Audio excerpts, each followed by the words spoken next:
It's 1 o'clock, ladies and gentlemen. I'm going to call this meeting to order of the Criminal Justice Authority. It's a special meeting since we had to move, we didn't have to move, we moved the July 3rd meeting to today, so you all understand. The notice of this meeting was properly posted on July 6th, and I would appreciate it if Mrs. Compeasy would call the roll. Present. Here.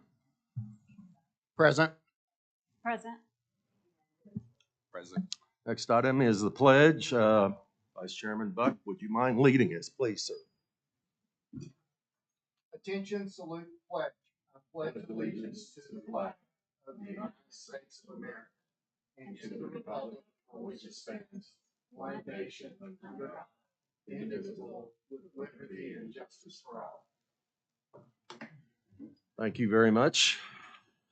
Public comments, 3 minutes. I think Ms. Poplin is up first.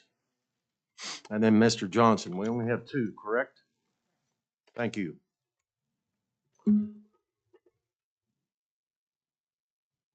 Hi, for you that don't know me, my name is Jody Poplin, and I'm the founder of the Bird Culture Freedom Foundation. The first thing I want to talk about is Brandy has tried to take care of this, and I probably apologized to Mark Opgren more times than I've ever apologized to anybody. But my daughter was back on a writ, and it kind of went okay in the beginning. But there were skipping of meals, there were skipping of showers, and there were skipping of her mental health meds. You cannot do that with inmates at all. Then I was up there one day watering the flowers in the flower bed in the Oklahoma County Detention Center Memorial Garden. If you've not seen it, please go by and look at it. But there was an elderly man that came out, and he was covered in dried feces and wet feces. His head, his hands, his clothes. And the rovers just rolled him out the door like that. I think it was out there about maybe 3-4 hours. Cabs wouldn't even pick him up and take him. There was a young lady that was released, and she was sitting out there as well. And I do have photographs of this. But, and I'm going to look at you, but the whole seat of her pants was covered in dried blood because the rovers for 2 days refused to give her a Kotex. Would you 2 ladies sit there like that? Or would you like the Kotex? I mean, you can't keep saying, yeah, I'll get it, I'll be back. And then not come back or not say anything to them or anything like that. And I'm working with Tony and Paul from investigations on trying to get those garden houses that I asked for funding for. Because it sure is hard on my little skinny self. I got Popeye over here and olive oil over here from that surgery I had. But the water spigots are either in the Sally Port on the very north end of the building on the other side of the fence. So I have to bring my garden hose, fill up water jugs, and carry them around to the front and water the flowers to keep them alive. And last month, I asked everybody, the inmates are gone. They're dead. They're not coming back. Please don't let these flowers die. Quite a few have died. We've replanted more. We do need more soil because the company that built that building, they just jumped it full of concrete. So we're going to have to build up the dirt. Thank you. Mr. Johnson.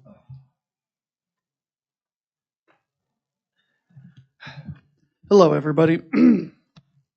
So I'm here to kind of speak on the contract you guys either signed or getting ready to or what have you with the city of Oklahoma City. I found it a bit alarming as when I brought it up 2 years ago, roughly 2 years ago, when you guys backdated something roughly 6 months. This one was backdated almost a year, about 10 and a half months or so. I mentioned that to a former state prosecutor, says that, pretty sure you can't do that, and at least it raises a few eyebrows. To do that, you'd have to start a new contract. You can't just sit there and say that when a contract is lapsed that it's good. So I found that a bit alarming, that the document did that. Also found there's no documentation stating that the jail is within constitutional standards. Okay, so the contract says, hey, it's got to be in within title such and such, constitutional standards and everything like that. And yet there is no outside body besides yourselves that says, yeah, it's good to go, when in fact that there's been 5 failed health department inspections in a row. Now, I know I can't say it, but I could say that is the perception of fraud, is to make a statement that is untrue, particularly on a contract. That, again, raises a bit of an alarm as to how that's been allowed to happen. So I just wanted to raise the awareness of that. I know more than likely you guys will not do anything, but at least these are being recorded to where the people who are investigating you can listen to it. But again, I mean, Jody said it too. I mean, there's just so much. We're still having issues there. And the fact that we haven't passed any inspections yet, and we're saying that we have, and are signing contracts that we have, I mean, that appears to be fraudulent. Thank you. Thank you, Mr. Johnson. Let's move on to item 1, which is the approval of the minutes. Are there any additions, corrections to the minutes of our special meeting? If not, I'd entertain a motion. Motion. Have a motion and a second. Please vote electronically, and Mrs. Campisi will call the roll. Thank you.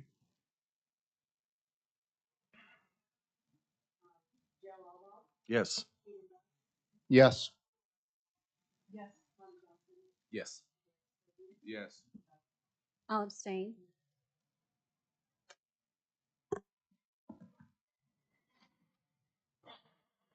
Motion passes. I don't know what the number is, but I think we have one less than the majority. Are you going to give me a number, or do I sit here and I don't need a number, right? We can move on to number 2, which is approval of invoices and claims list of July 10th, 2023. Any discussion on aforesaid list and claims? If not, I have no discussion. We can Yes. make a motion. I make a motion to approve them. accepted. Is there a second? Thank you. Please vote electronically, and Mrs. Campisi will call the roll. Yes. Yes. Yes. Yes. Yes. Item number 3 is a report from Mrs. Garner. Thank you. Good afternoon. Let's give a second so we can get this loaded. You got it? Got it.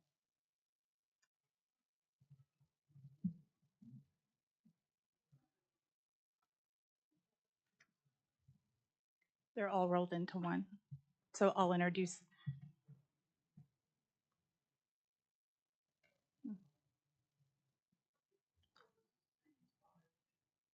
Okay. Good afternoon. Today, I will be giving a brief update on our staffing and our population, as well as some recent developments. We're going to change our format to allow you to hear from members of my command staff on a few areas within our operations. I think it's important that you get to hear from them because they are considered our subject matter experts. Some of those will be Captain Tate over intake discharge, and then we'll hear from Lieutenant Byers to discuss recreation time on the floors, and then finally Chief Timmons, who oversees our criminal investigations division. A quick update on our employees. As you can see, there's 282 current employees. We do continue to recruit in a variety of avenues. We are doing it on social media and some of the common job websites. We've also started recruiting for part-time positions just to try to alleviate some of the strain on our nights and weekends. We haven't had a whole lot of success in that, but we will continue to push for part-time employees. We do have 6 cadets that are currently in the academy. 4 clerks completed the June academy, and they are already at their assignments. And in the month of June, we did extend 16 conditional job offers. So hopefully next month, when I'm giving my report, hopefully I can report that we have 16 new employees that are cadets on the floors.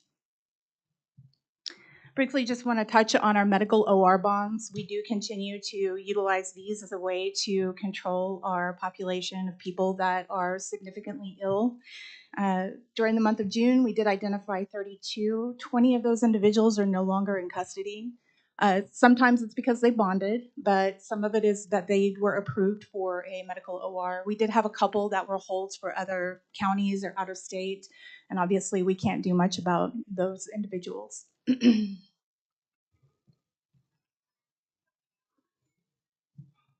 As we work to identify ways to reduce our population, it's important to keep perspective of where we came from. As you can see from this chart provided by Oklahoma County CJAC, our overall population is trending downward. The average day, and this is current, as of June 26th, the average days detained for our current population is 139.2. 153, or just over 10%, have been detained for over a year, and a little over 81% are being held pre-trial. Then continuing the discussion about our population and trends, our female population continues to make up about 15% of our population, and that's been that way since July 1 of 2020. Same thing when it comes to race. The percentage makeup of our population appears to be mostly consistent. Which brings us to today. You'll notice some new information we are starting to track, and I hope to increase the level of data that we can provide as we complete our new network and jail tracker expansion project.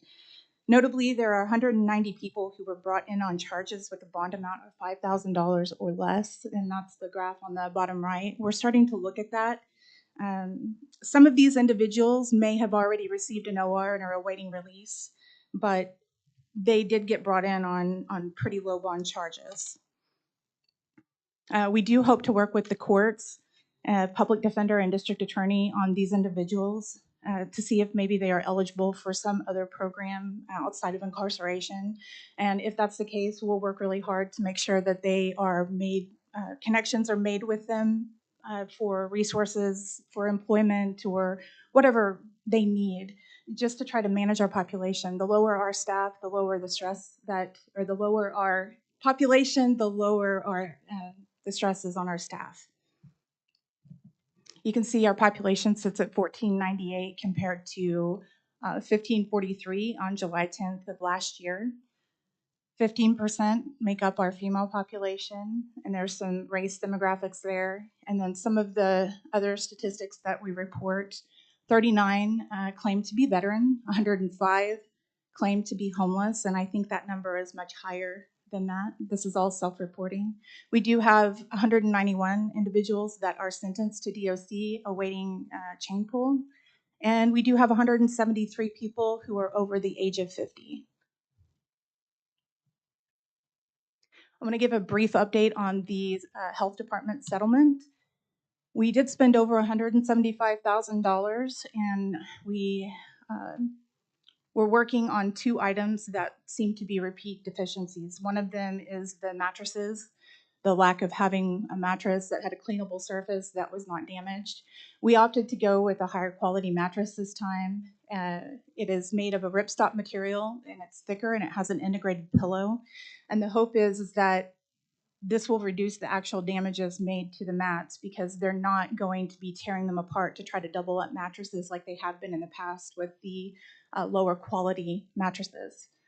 They do have sealed seams, so it'll lock out odors and hopefully prevent any contaminants from soaking through the mats.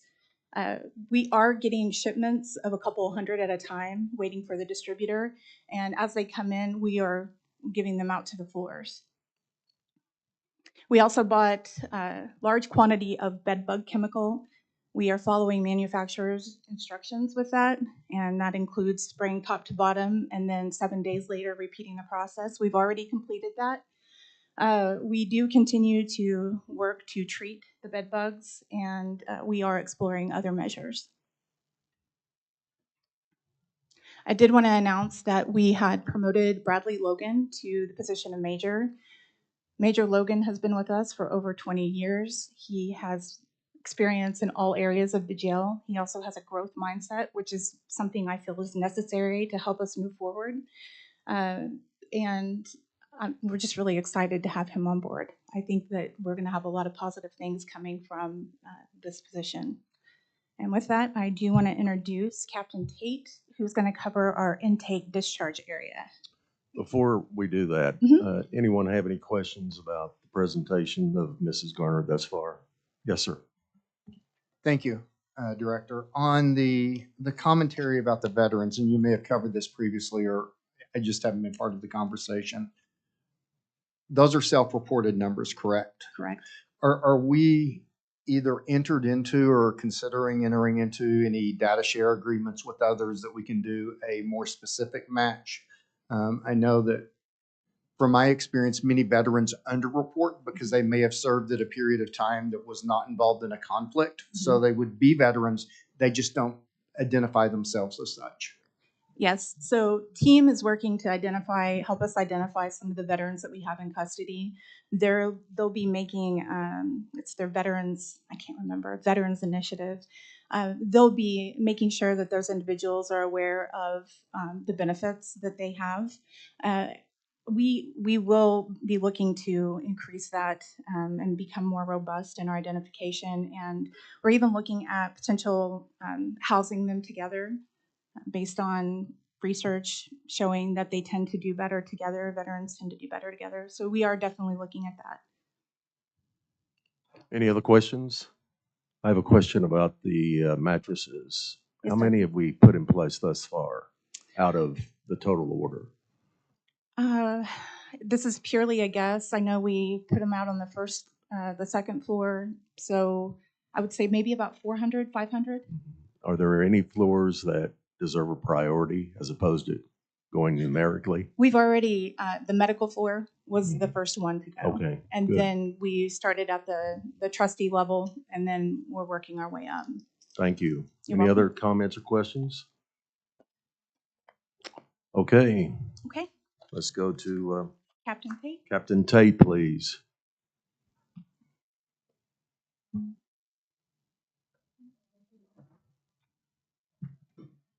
Hello, so I'm Captain Tate. I'm over at Intake Discharge.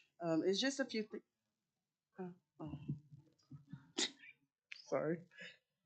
It's just a few things that I want to go over.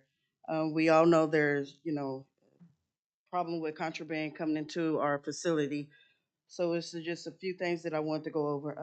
When they first come in, we do a weapon search. When they come in, make sure they don't have any sharps on them, no contraband that might have got missed when they was out on the field.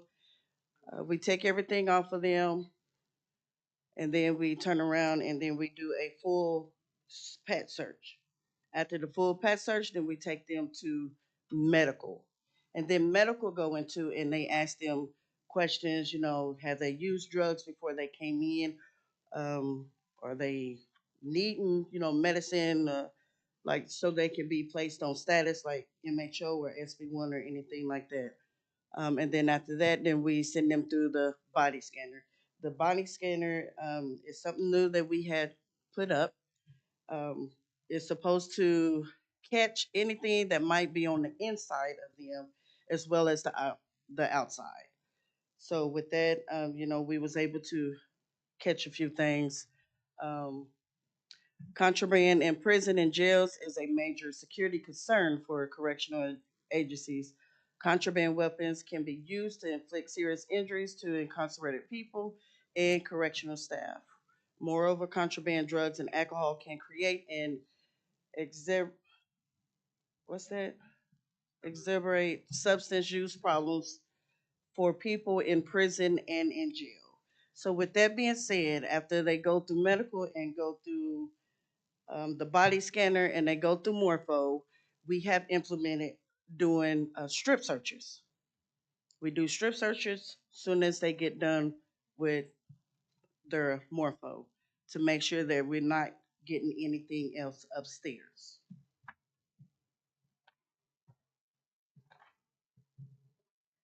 And then another area we want to talk about is the discharge area. As you can see on the screen, this area gets congested.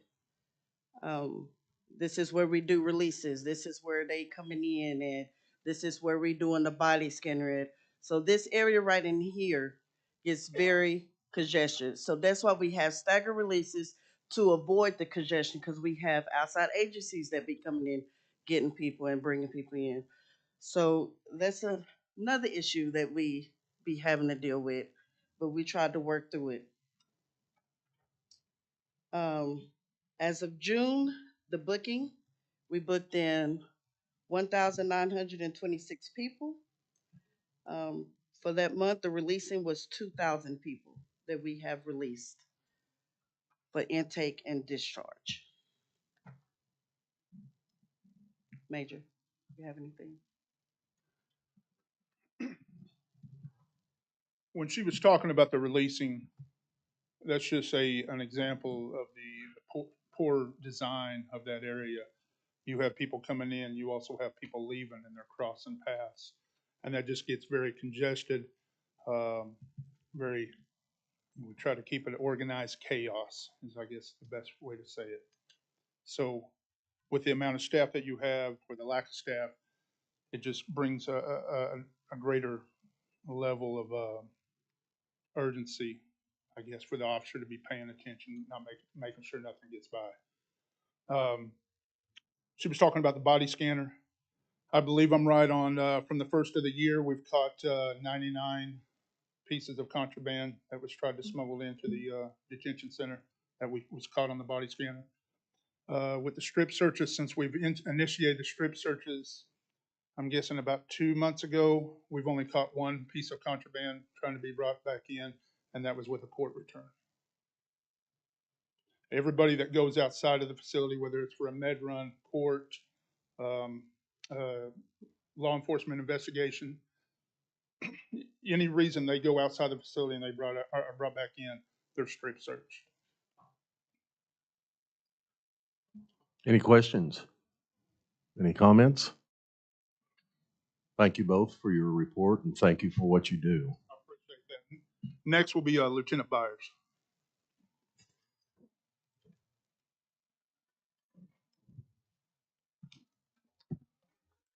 Good afternoon. I'm Lieutenant Byers. I'm here today to talk to you about the rec times, how rec is conducted during the pods. Most floors / pods receive approximately 3 to 4 hours a day, 4 days out of the week, meaning that fifth day, usually they're receiving change out or commissary. But if that happens at a timely manner, we do try to get them out as rec afterwards. Pods with less than 75 detainees receive rec together, so everybody will be able in that one pod to receive rec. Larger pods are separated by tiers, easier to see everyone and more efficient. Rec times conducted by housing monitors and floor clerks from the pod office. Usually it's 2 housing monitors and 1 clerk per floor. Challenges that affect recreation. Detainees stepping down from mental health statuses, separations as far as administrative segregation, disciplinary, PC status, and general population. Individual rec for administrative segregation, 30 minutes, 3 times a week, which consists of like a Monday, Wednesday, or Friday.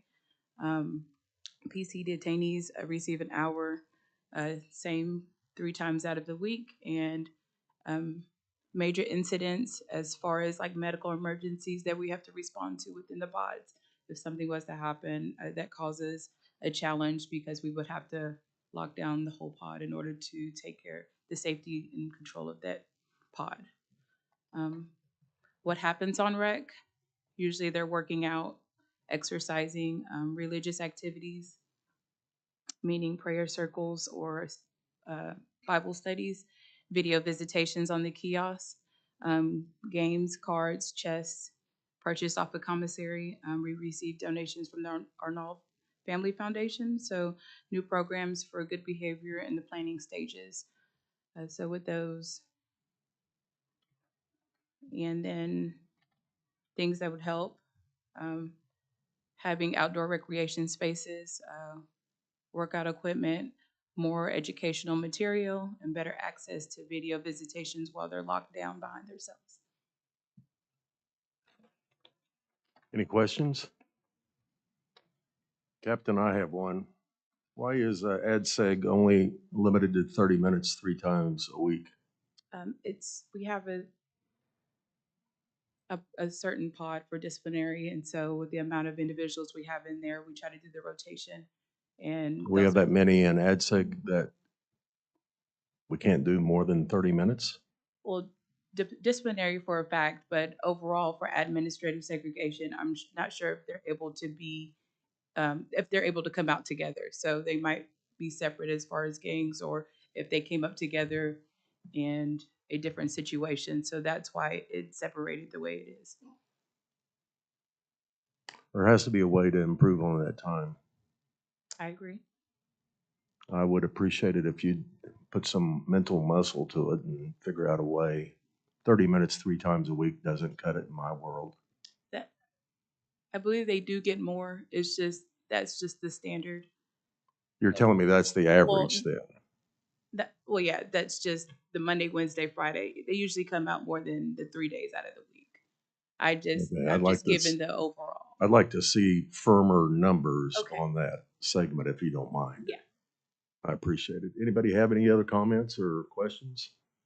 Vice Chairman, leaving me hanging? Thank you both for your report. Okay, and now I'm going And to who's introduce next? Investigator Paul.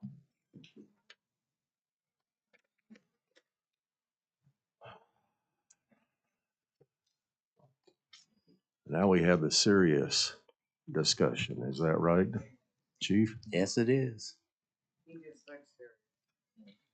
Good afternoon. I'm Chief Timmons. I'm the Chief of the Investigations Division there at the Oklahoma County Detention Center. And this is just a brief snapshot of what our division does.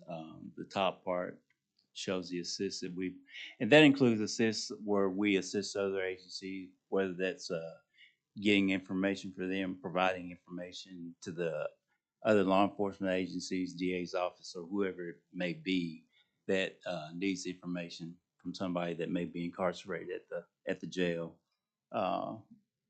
Inmate assault on staff, we had 10 so far this year, and I'll cover that a little bit later, or I can cover it now. 10 assaults on staff. We had 4 where charges have been filed. 1 where the DA declined to file any charges, and then 1 where the officer didn't want to pursue any charges. Contraband is where we try to intercept cell phones, narcotics, weapons, tobacco, whatever it is. And the little snapshot you see up there is the amount of fentanyl that it takes to cause an overdose. Most people aren't aware that it takes such a small amount, but it's really a very small amount that cause an overdose. We've been working really hard to try to crack down on the amount of contraband that comes in, whether it's narcotics, cell phones, whatever it is. Destruction of property, and that's just an example of some of the stuff that we've intercepted these past 6 months. A lot of it comes in through the mail. We've been trying to revamp that mail system over there to where it's not as easy as it has been to get it through the mail up there.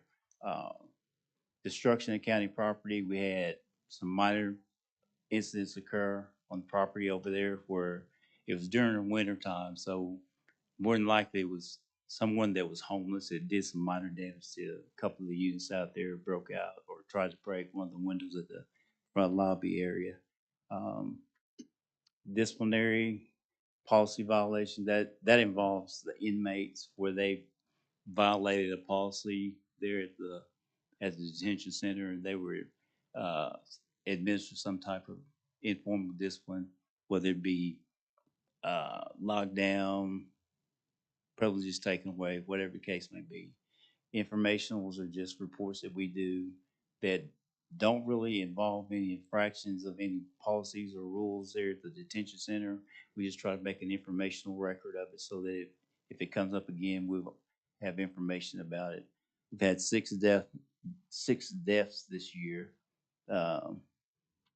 Two were medical related, two were suicide, one was overdose, and one was an overdose where we have criminal charges pending on that. Larceny had a group of orderlies that were supposed to be cleaning the downstairs kitchen area, got into the officer dining room and stole snacks and candy bars, chips, stuff like that. So, like I say, that's just a brief snapshot of what all we've done so far this year. Does anybody have any questions?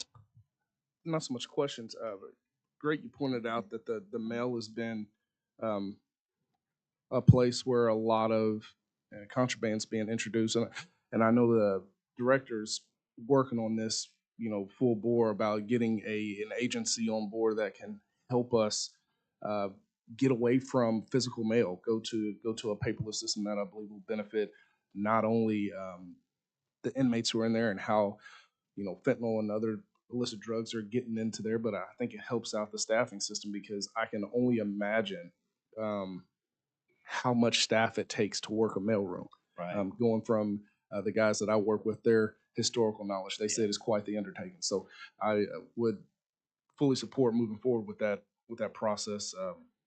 I don't know where we're at in that process as far as bringing someone on board, but I support moving on and expediting. I'm not really sure where we are either in that process. I know there's 3 people in that mailroom now, and they go through a lot of mail Yes. every day, Mhm. and they don't have a lot of training. So I've tried to inform them and pass along information with the daily briefings that I get Mhm.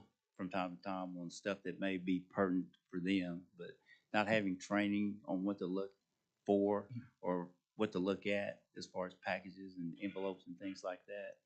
It's pretty tough sometimes. It's got to be hard, but hey, I commend you and the investigative staff for keeping them in the loop on what things look like, how they present, because I think it's that's how we keep the team safe is educating everyone. So I can appreciate you for that.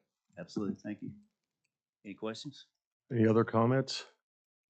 Questions? One thing I would like to say as far as that photograph there, we've added a couple of new investigators to the division there. One was already there, but we had her transferred to the investigations division as a permanent member of the investigations division. I was also able to add one other person.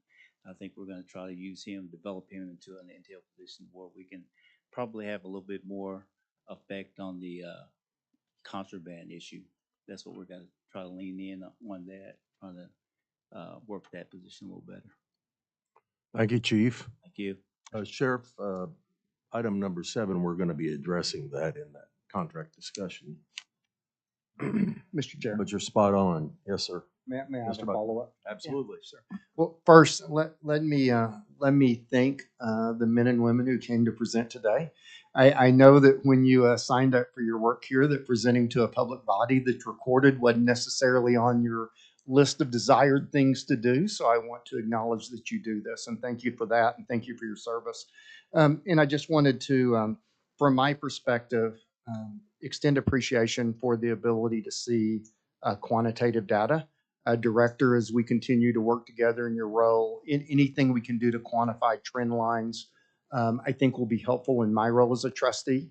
So I wanted to acknowledge I saw quite a few data points in today's remarks, and they were very helpful.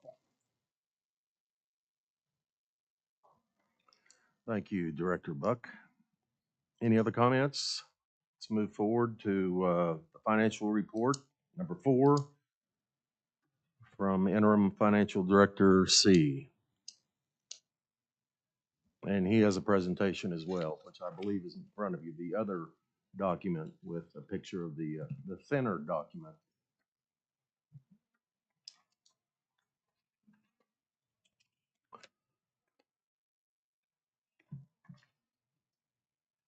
Mr. C, you're on. All right, good afternoon. Good afternoon. Okay, what I have here is just a preliminary numbers for FY '23. And right now we are projecting to have a carryover of $949,000. And that includes OKC voting that we received 2 days before the fiscal year ends and $500,000. And Department of Correction voting for May, we received a week prior to the end of the fiscal year. And on the very last day of the month, we also received the jail phone for 128,000. And from what you see here, and normally we'll have about 400 to 450,000 carry over to the following month when we receive the 1/12 our payment from the county, which is about 2.75 million. And with all the other revenues, about 420,000. So the DOC and for 173,000, and the jail fund was part of the 420,000. So we'll carry that over to the following month, so we'll be able to pay our bills during the next trust meeting in August. And so based on the revenue, so that's about 3.17 million. That's our average for last fiscal for the new one. The 420,000 is based on the 500,000 from Oklahoma City. So that could change, and right now we don't know what the number is going to be. So that's at least 500,000. Those are part of the 120,000 for the month. And when you look at our expenses for payroll and benefits, for 320 full-time employees, we spend about 1.78 million monthly. And the total invoices, 1.45 million, and that's based on FY '23 average, for a total of 3.23 million. And when you look at our revenues and the expenses, and that's a difference of 60,000 monthly, and which will put us deficit for the year at 720,000, and that's based on FY '23 averages for the expenses. And we're working on to finalize our fiscal year '24 budget, and there's some changes that's happening. And at the insurance, Oklahoma City contract, and we're still looking into the new incarceration rate, commissary, and all the new contracts and legal fees. And so we'll put all those together in the next few weeks, and we should have the final budget for FY '24. Any questions? And what is the amount the county's awarded us for FY '24?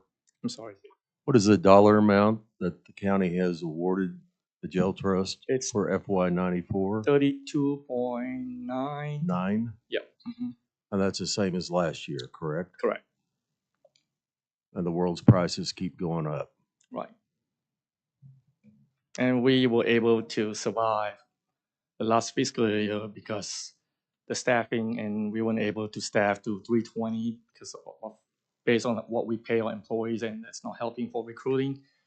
And those money that we save from payroll help us cover a lot of the expenses for last fiscal year. And we're at 282 employees right now. Yes.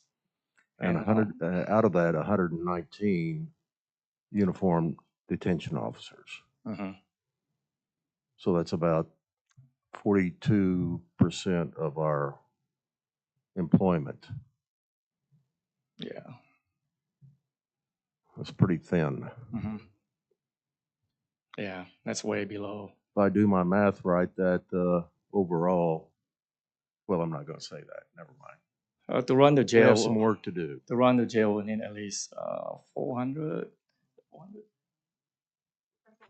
Yeah, we estimated about 409.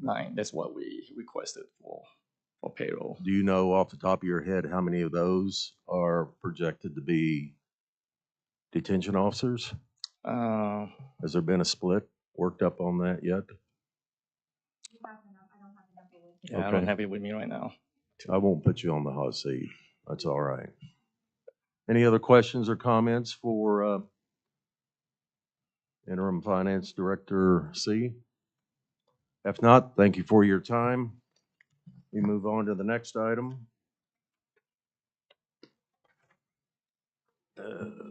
Boy. Oh, Mr. Speaker, you're up, believe it or not. Report regarding the Oklahoma County Criminal, stealing my candy? Oklahoma County Criminal Justice Advisory Citizens Committee, Advisory Board. Thank you. Thank you, Mr. Good Chair. to see you, sir. It's great to see you. Yeah, don't go to line now. Press is here. It's great to see you. I will tell you, I've presented in front of you before, and my confidence was a little shaky as I was walking in the room. And so I saw Butch Friedman and went immediately over to him because he always makes me feel better. But in the middle of that conversation, Jason Nelson, who I think is as good as they come, interrupted and said, "Chris, my God, you look old." My confidence has gone back down, but I am sure happy to get to present to you and the rest of the trust this morning. Thank you, Mr. Chair. Several things that I want to report on, and I want to say to the trust, first of all, thank you for what you're doing. I truly believe that you all are the best of the best, and your leadership is transformational in making a lasting difference in Oklahoma County. You all have been given the authority to appoint the members of the Citizens Advisory Board, who I also think is an all-star cast of servants and leaders. And just to remind you of who we have serving in this capacity, we have Leslie Nesmith, Aaron Engelkey, Ryan Haney, Hannah Royce, June Elkins Baker, and Pastor Ray Douglas. I mention that because we should have 9 members to our Citizens Advisory Board. There's been a little bit of turnover on the trust, which has caused some gaps in our own membership. It is making it a little bit difficult for us to fulfill our responsibilities when it comes to our subcommittees and related responsibilities. And I just want to tell you, just to kind of give you the trajectory and the history very quickly of who was on the trust and who appointed whom. Because I know there's been some vacancies and some realignment, but I was appointed by Jim Couch. Leslie was appointed by Kevin Calvey. Ryan Haney was appointed by Sheriff Johnson. Hannah Royce by Sue Ann Arnall. June Elkins Baker by Ben Brown. Derek Scobie, who we miss but are thankful that you're in the position that you're in, I believe was appointed by Loretta Radford. Stephen Buck, who we also miss, but we're very thankful that you're in the position that you're in, I think was appointed by Chad Alexander. Pastor Douglas was appointed by M.T. Berry, and Aaron Engelkey was appointed by Joe Allball. So I would just ask, Mr. Chair, with all due respect, when things get leveled out and full appointments are made, if it could be considered by the jail trust to make the full appointments to the CAB. I was asked by our committee to put this in front of you in my report, and so I'm following orders and just asking moving forward if we could do that. That would be great. The second thing I have to report on is that the county commissioners, and they don't have to do this, and we're very, very thankful that they do, but they give us the opportunity when there's a vacancy, an at-large vacancy, to make a recommendation. It's not our choice who the county commissioners appoint to the trust, but they at least give us the opportunity to weigh in. And in the absence or in the vacancy of Mr. M.T. Berry, who, let me just also say, we're very grateful for his service and leadership as well. The Citizens Advisory Board has recommended to the county commissioners that Aaron Engelkey be the appointment to the jail trust. We believe that Aaron is a gifted administrator. She's an expert in organizational structure. She's conscientious. She follows through. And she leads with human dignity, self-worth, and respect. It'll be up to the county commissioners, but I would want you to know that our recommendation is Miss Aaron. Would also tell you that the next focus group that we're planning to conduct with the men and women who reside inside the Oklahoma County Detention Center, if all goes well, will take place this Thursday at 2:30 p.m. Pastor Douglas and June Elkins Baker will be leading those focus groups this week, and we'll come back with a full report of what we hear and what we've learned from the men and women who reside in the Oklahoma County Detention Center. Would also tell you that we are working diligently to compile all the recommendations. We're looking for themes. We're looking for recommendations that we can bring to you as official recommendations from CAB to you all to consider what you might want to implement, what you might want to incorporate. And we're very thankful to the director for giving us the opportunity and the access to go in and have these very candid and open conversations. Would also want you to know that as far as our subcommittees are concerned, our community relations subcommittee is really stepping up and doing some pretty creative things that I would want you to know about. We're in the process of scheduling some community-based listening sessions in the community to invite people to come together and share what questions they may have. And we're going to listen to any concerns that they may have and how they feel about the direction that the detention center is moving. And we're going to bring that input and that information back to you all as we document and record that. The community relations subcommittee is also in the process of creating a survey that will be distributed to invite more participation from the community at large.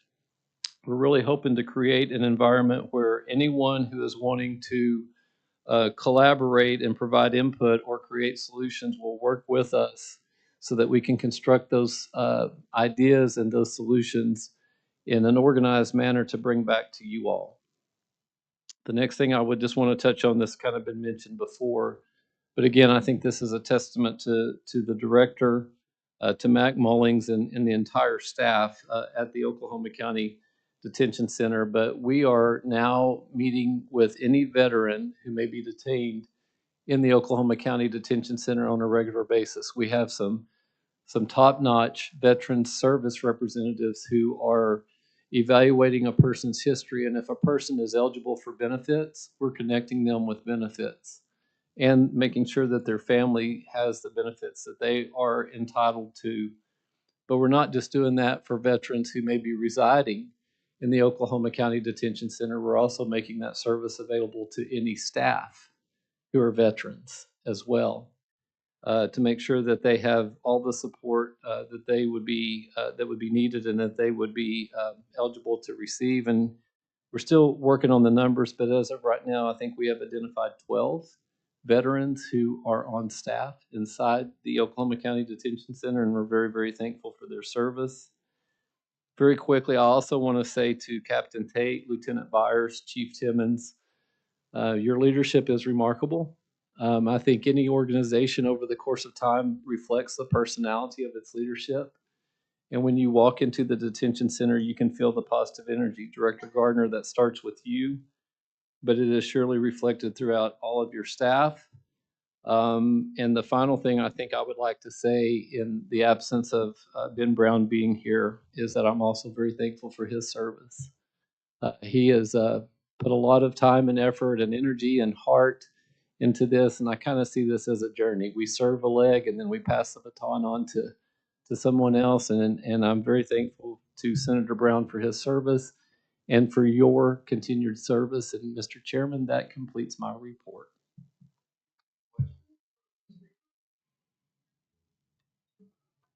Yes, as it relates to the appointments to the CAB, would it be better to submit those names to you directly or to our chair and you? Because I know we've had that discussion before and I just can't remember. Yes, sir. We're happy to do it however you would like to do it.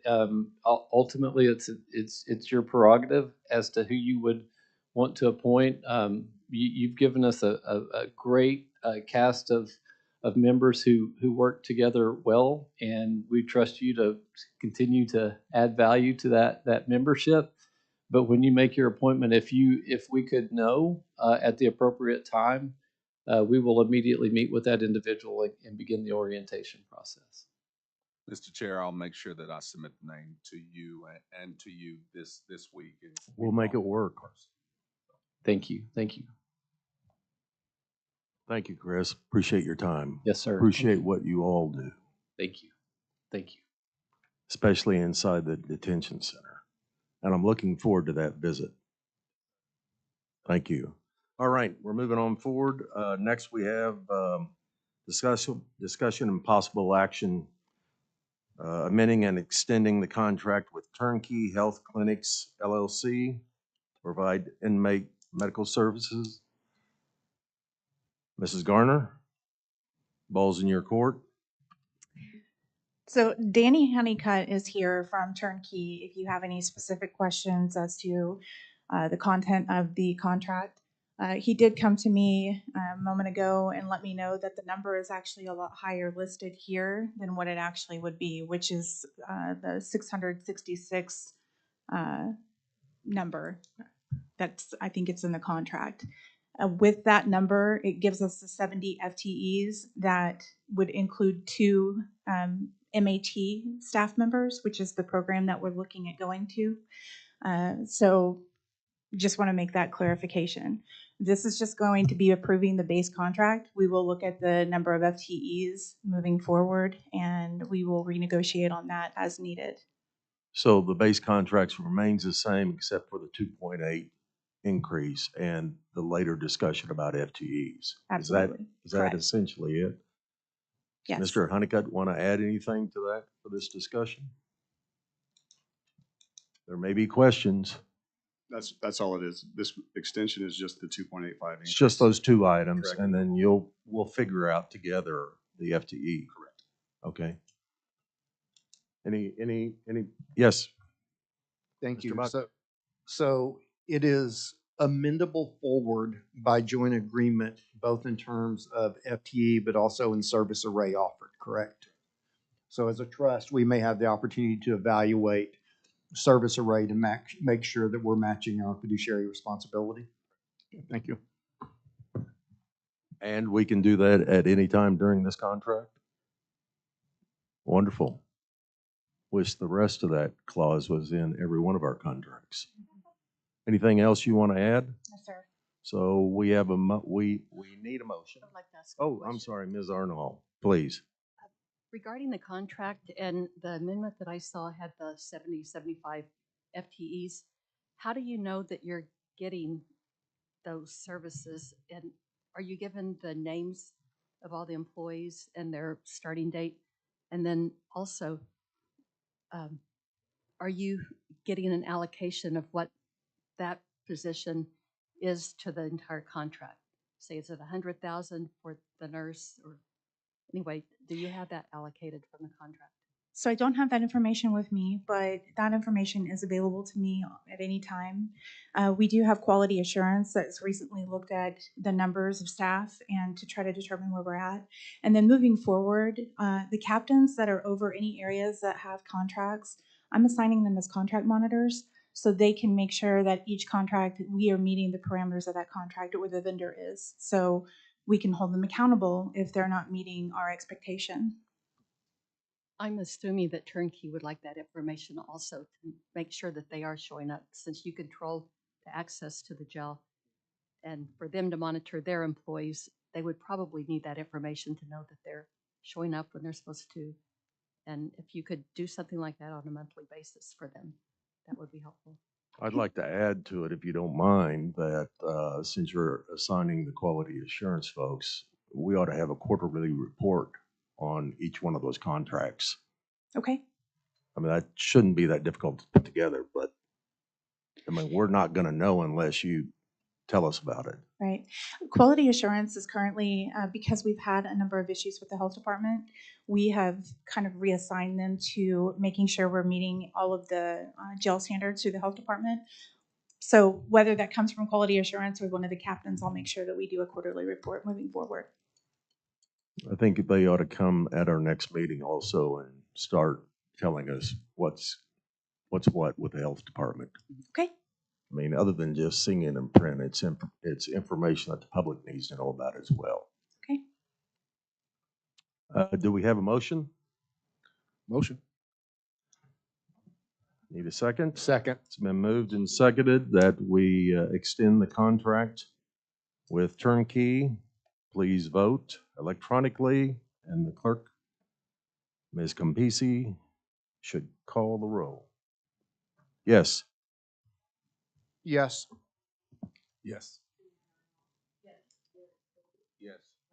Yes. 6-0. Wonderful. Let's move forward to number 7, which addresses the sheriff's ongoing concern as the ongoing concern with all of this, particularly with the fentanyl that's coming in. Yep. This is a contract discussion with Network Communications International Corporation. So please, you have the floor. Thank you, Mrs. Gardner. So we've been evaluating our current inmate telecommunications service for some time now. We have experienced a number of issues. At some point last year, there was a notice to cure deficiencies within the contract.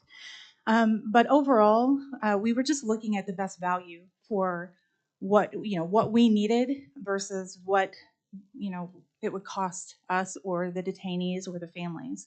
And overall, after comparing a couple of the different companies, NCIC came in at as the one that had the most value. They're lowering the rates for the detainees on both video and phone calls. They have increased the commissions, but moreover than that, they're willing to do the mail scanning for us for free. And you can't beat that. That piece is instrumental in combating our contraband. We've done demonstrations with our senior leadership of all of the different products, and they all also really like this one. They found it very user-friendly, and it's easy to detect things that might be being said during phone calls that would alert us. So it just overall, this just seemed to be the best option for us moving forward. And so we're requesting that you would approve us to move forward with this contract. I want to say thank you. I think this is something that's very perspective minded, understanding where we have a problem or deficiency, and saying, hey, we only got this amount of staffing and we're trying to do the best we can with this, but let's bring in and use some of the modern day technology afforded to us to help cause positive outcomes. I think that's what you've done here. Thank you. So I'm very appreciative of this move. Thank you, ma'am. One more thing I want to add is that the access to the technology is going to be increased to the detainee population. They're offering us a 2-to-1 ratio for the tablets, which means each cell could potentially have a tablet. They have educational platform on there. It's not a pay to play. It's more points based and incentive based. So if you complete certain modules in the educational portion of the tablets, you earn points, and those points are then used as a reward to play movies, listen to music, games, etc.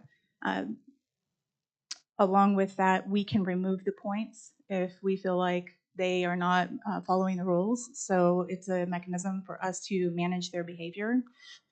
And the increase in the access to the tablets, they can do the video visits from anywhere in the pod, not just up against the wall. There's technology that will blur out the background, so there's not going to be anything that is inappropriate being shown. It's facial recognition.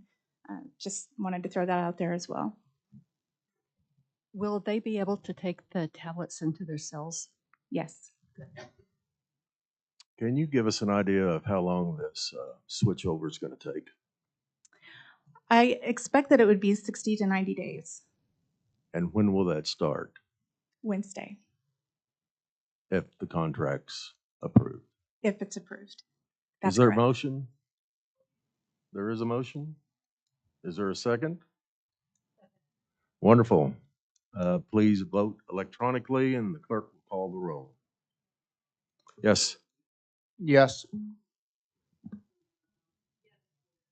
Yes. Yes. Thank you. Move on to item 8. I believe that's in your court as well. Discussion and possible action to engage MGT of America Consulting. Once again, please explain that.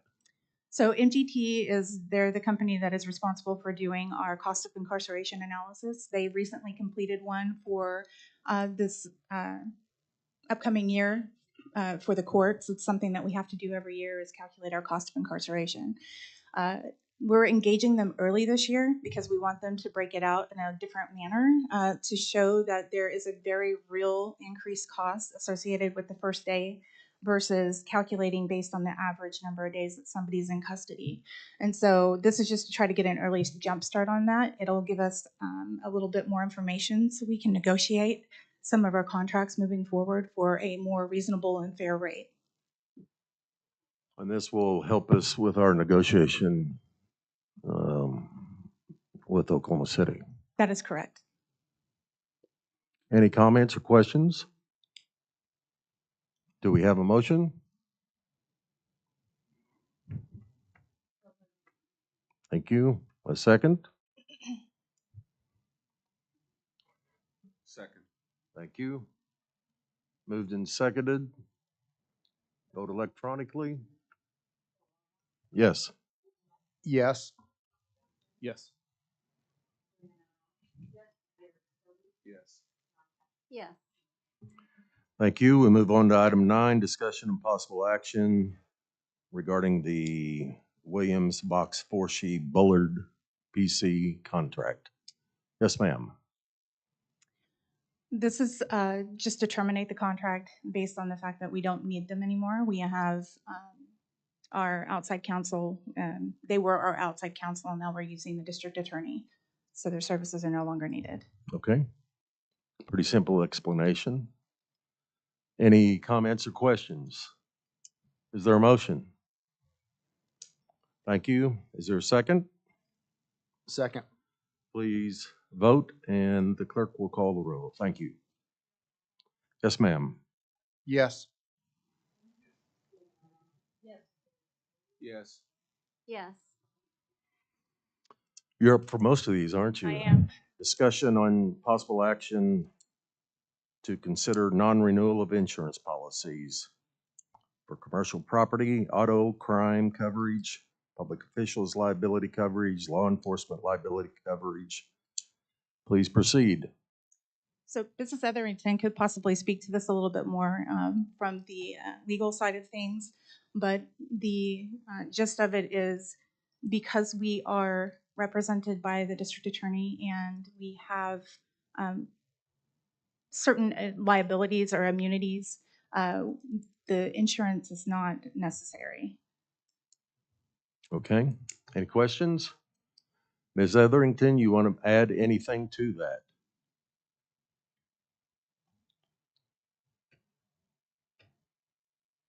I don't think I could have said it any better than Ms. Garner.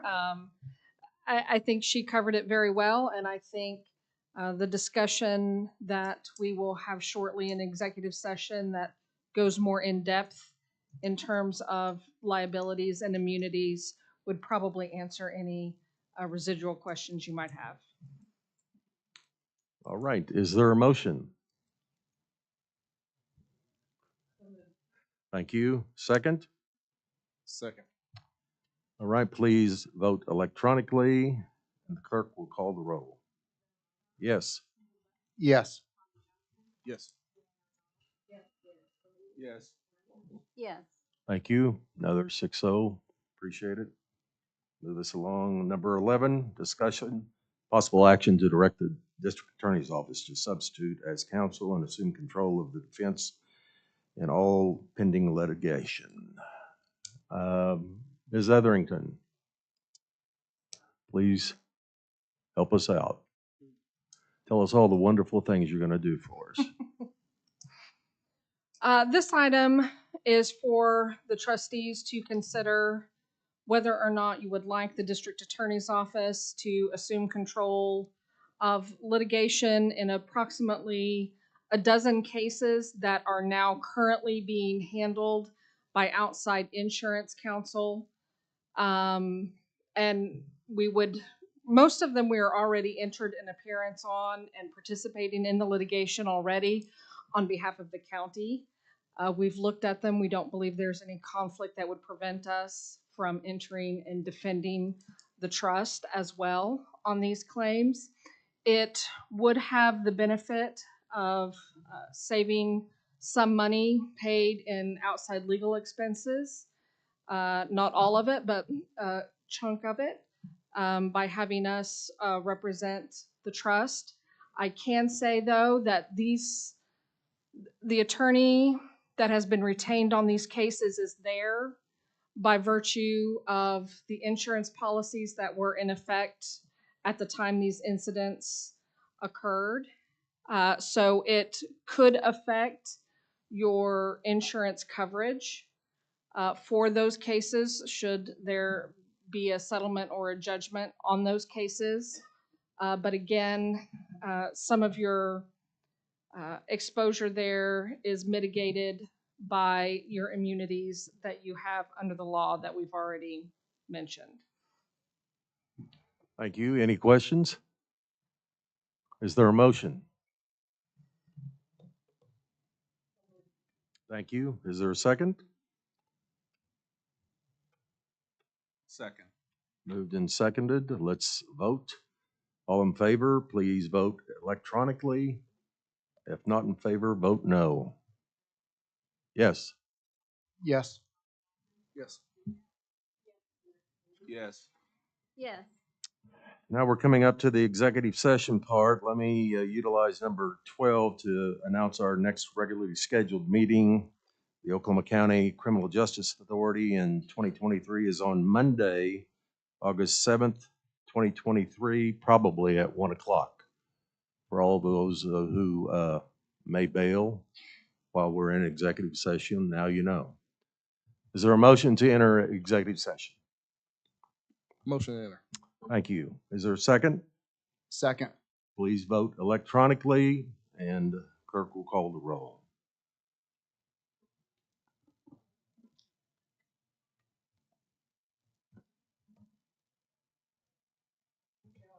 Yes. Yes. Yes. Yes. All right, we're in executive session. Thank you all. We will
I know.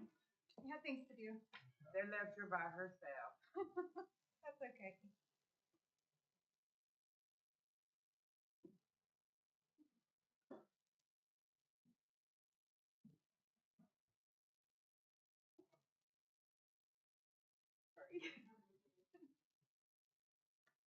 Sorry.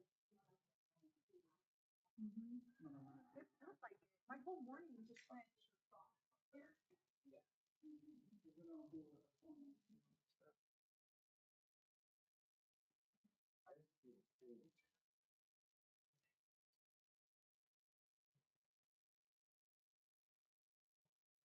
And a winter coat because it was about to be.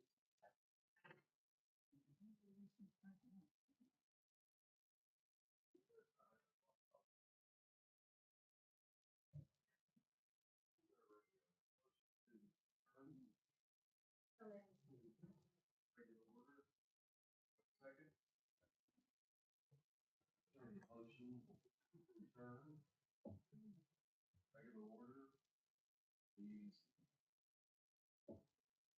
Vote electronically and the clerk will call. Yes. Yes. Yes. Yes. It's a long executive order, executive session regarding 13 and 14 as to 15 and 16. There is no action needed.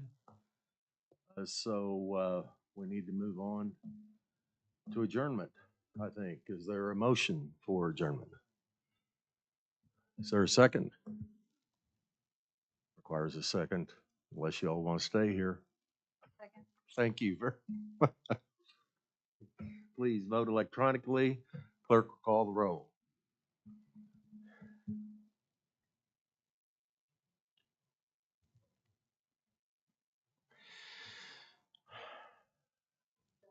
Yes. Yes. Yes. Yes. Yes. We are adjourned.